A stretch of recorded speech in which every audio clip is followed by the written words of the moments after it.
Por Josias, favor, Raquel. queria mostrar um outro caso do ex-ministro Ciro Gomes. Ele virou réu por violência de gênero contra a senadora Janaína Farias, do PT do Ceará.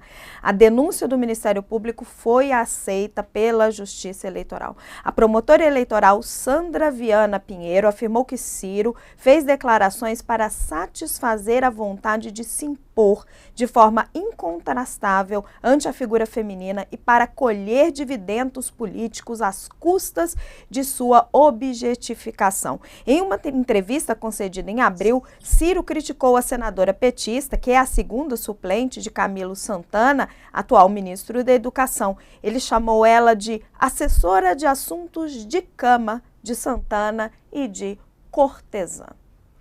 Professor, esse caso é um caso em que o Ciro Gomes ele vem atacando essa senadora que assume a vaga de Camilo Santana, dizendo que ela não tem nenhum mérito para estar ali no Senado, que o único mérito que ela teria para estar no Senado é que ela, teoricamente, era assessora de assuntos de Câmara, ele querendo dizer que ela agenciava amantes para Camilo Santana. Colocando de uma forma bem clara, é isso.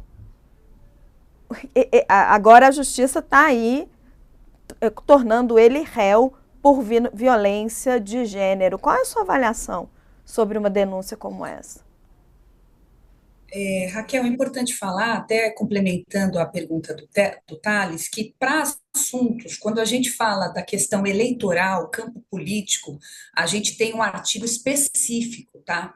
Sobre violência política de gênero, constituído como crime, tá? É o artigo 326B, que fala que toda violência que consiste no menosprezar uma mulher, né, para impedir ou dificultar o exercício do seu mandato é violência política de gênero, sendo passível aí de punição de 1 ano a 4 anos de reclusão, com agravante ainda se a gente estiver diante de uma mulher com mais de 60 anos ou uma gestante. O que isso significa? Que o Código Eleitoral, essa alteração era do ano de 2021, então a gente percebe um avanço, que a gente já tem a constituição de crime, né, inclusive dentro desses discursos de violência de gênero. Então, assim, além de ser extremamente violento, né, ostensivamente desrespeitoso, né, essa declaração. Eu li e tenho muita perspectiva também, pensando principalmente o quanto essas violências não afastam as mulheres do campo político. A gente tem hoje um número assustador de 17% de participação de mulheres na política. Né, eu acho que não é só uma subrepresentação, é quase uma exclusão de mulheres, né, sendo ali tratadas como objetos, né, sempre uma objetificação, tirando principalmente as mulheres do campo do conhecimento, do âmbito racional, sempre trazendo ali um contexto sexual. Assim, é muito absurdo que a gente tenha esse tipo de discurso dentro da nossa política. Porém, ainda bem que a gente tem um Ministério Público atuante, né, que agora a gente vai ter aí uma análise específica dessa violência de gênero. Claro que isso não é um caso isolado, a gente diariamente vê essas violências sendo praticadas, principalmente em sessões de plenário, através de interrupções, mas é que essa violência ela foi gravíssima, né? Ela é de uma falta de humanização e sexualização da mulher que atinge todas as mulheres, né? É, assim, algo extremamente violento. Josias, eu Fernanda, queria... Por favor, por Josias. favor, Raquel. Não, eu queria fazer só uma pergunta da perspectiva da Fernanda, que acompanha isso com muita atenção, né? O país imaginava que tinha se livrado de um encosto ali em 2022, quando o Bolsonaro foi para casa, né? Mas a gente verifica que nós estamos agora com um presidente que, evidentemente, não há comparação, qualquer comparação absolverá o Lula pelo contraste, né? Mas nós estamos diante de um presidente que trocou uma campeã olímpica como a Ana Moser por um campeão do fisiologismo, como o Fufuca, no Ministério dos Esportes. No momento em que se aposentou, uma das escassas 2 mulheres com assento no Supremo, Lula nomeou um outro homem para lá. Personagens como Ciro Gomes, dando declarações como essa, absolutamente misóginas, aqui não é nem machista, descamba para misoginia, né, que é uma raiva, como se fosse um instinto raivoso em relação à mulher.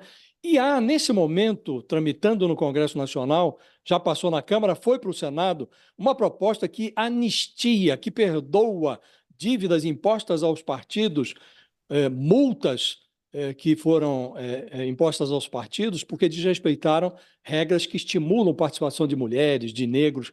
Em que medida, diante desse contexto, contra esse pano de fundo, você avalia que o Brasil está realmente evoluindo?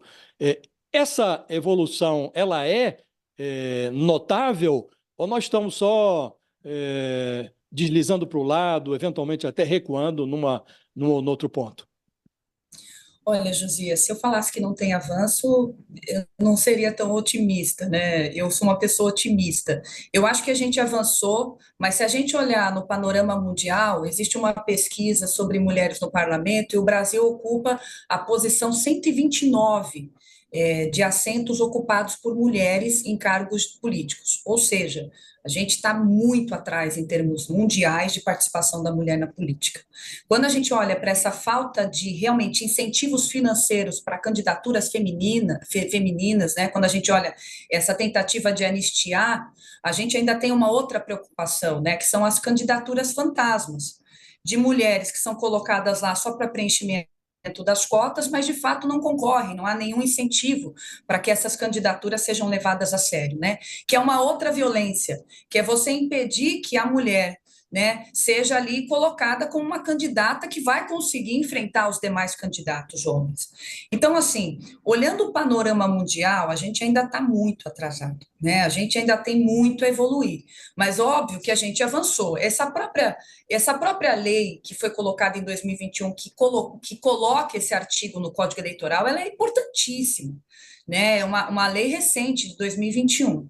Quando a gente ainda olha a participação das mulheres em termos de dados, por exemplo, em 2022, de 33% de candidaturas femininas, olha, 33%, só 15 foram eleitas, sendo que as mulheres são 52% do eleitorado, são dados do Tribunal Superior Eleitoral. Então, assim, hoje há um Tribunal Superior Eleitoral muito atento a isso. Eles fazem toda uma participação de analisar os dados da participação das mulheres e tal, mas quem assiste à sessão dos plenários é um absurdo quanto as mulheres ainda sofrem violências de interrupções, de serem colocadas ali. Eu já analisei alguns casos de violência de mulheres que foram mencionadas questões de violação da sua intimidade, sobre questões de desqualificação, mencionar contextos do seu corpo num plenário que deveria discutir questões políticas. Então, assim, a violência ela é muito naturalizada, ela é muito presente ainda no aspecto discursivo. Eu acho que a gente precisa evoluir muito. Thales,